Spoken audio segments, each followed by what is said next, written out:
Assalamualaikum warahmatullahi wabarakatuh.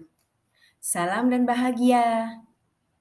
Aksi nyata oleh Ilamaya Suprapti, calon guru penggerak dari Kabupaten Probolinggo.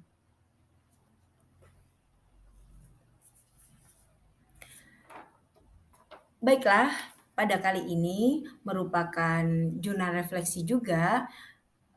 Saya akan mengungkapkan mengenai perasaan-perasaan yang saya rasakan selama melakukan aksi untuk menguatkan nilai dan peran guru penggerak. Nah, inilah perasaan-perasaan yang saya rasakan. Pertama, saya merasa sangat bahagia karena berkesempatan untuk belajar mengenai nilai dan peran guru penggerak. Kedua, saya bersyukur karena mendapatkan kesempatan yang sangat luar biasa ini. Ketiga, saya merasa bersemangat karena semakin lama saya mempelajari mengenai nilai dan peran guru penggerak, saya merasa semakin ingin tahu. Perasaan-perasaan tersebut membuat saya merasa keren sebagai salah satu calon guru penggerak. Dari apa yang telah saya lakukan, saya akhirnya menemukan ide-ide sepanjang proses.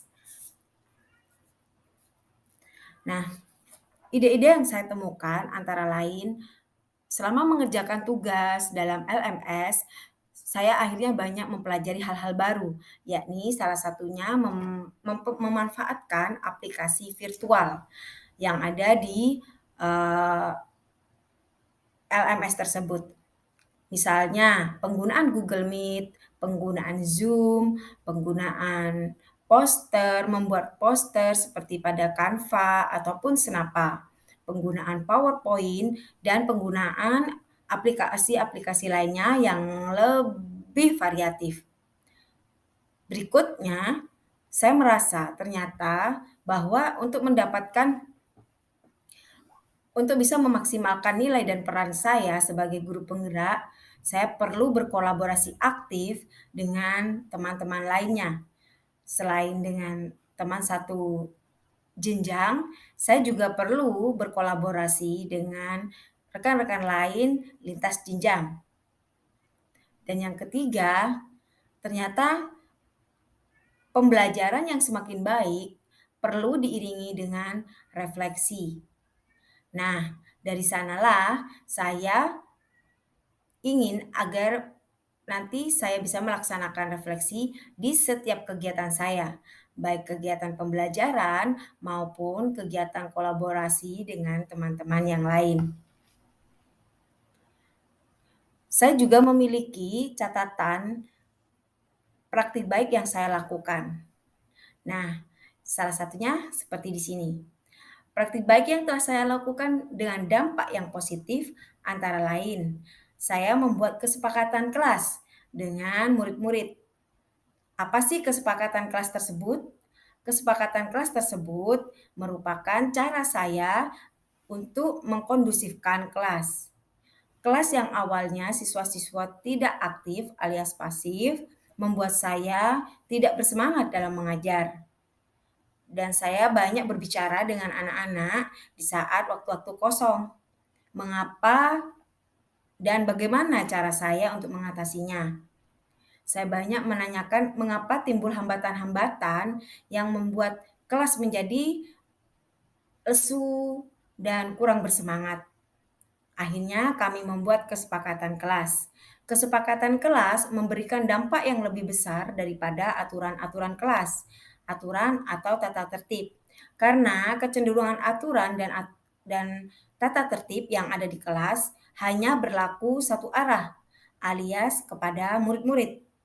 Sementara kesepakatan kelas berlaku untuk saya dan juga anak-anak, artinya semua warga kelas. Dan alhamdulillah dampaknya luar biasa.